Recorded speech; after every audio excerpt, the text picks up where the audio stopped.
गोलाघाट हमले के विरोध में गौरव गोगोई के बराक प्रवेश पर रोक। अक्सा सिलचर 2 जुलाई गोलाघाट में मुख्यमंत्री डॉक्टर हेमंत बिस्वा शर्मा के काफिले पर हमले के विरोध में छात्र संगठन अक्सा ने बुधवार को सिलचर में प्रेस कॉन्फ्रेंस कर असम प्रदेश कांग्रेस अध्यक्ष गौरव गोगोई के बराक में प्रवेश पर रोक लगाने की घोषणा की। अक्सा ने आरोप लगाया कि लोकतांत्रिक आंदोलन की आड़ में असम में अराजकता फैलाई जा रही है।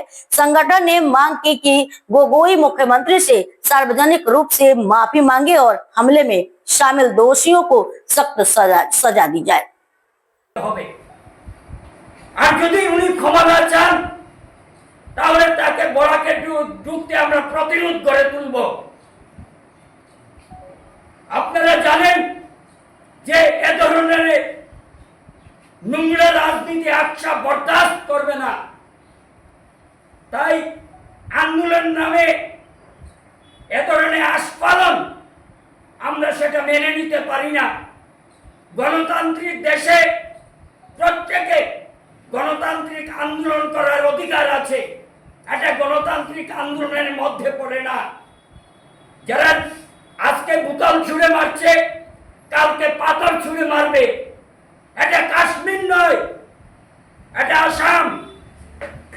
এবং যারা এ ধরনের কাজে লিপ্ত এদেরকে দৃষ্টান্তমূলক শাস্তি দেওয়া হোক, ভবিষ্যতে যাতে এ ধরনের কেউ কাজ করতে না পারে। তাই আজকে আসামের জনপ্রিয় মুখ্যমন্ত্রী দুর্দান্ত প্রতাপ মুখ্যমন্ত্রী হিমন্ত বিশ্ব শর্মা দিন রাত এক করে আসামকে একটা 5টি রাজ্যের মধ্যে একটি রাজ্য প্রতিষ্ঠিত করার জন্য দিন রাত এক হয়ে কাজ করছেন। আর আজকে মুখ্যমন্ত্রীর সম্মান আমাদের প্রত্যেকের সম্মান। আজকে যারা ছুঁড়ে মেরেছে তারা একটা জাতির কলঙ্ক, তাই দৃষ্টান্তমূলক শাস্তি যদি এদেরকে দেওয়া না হয় তাহলে ভবিষ্যতে এ ধরনের কাজ আরো বেড়ে যাবে।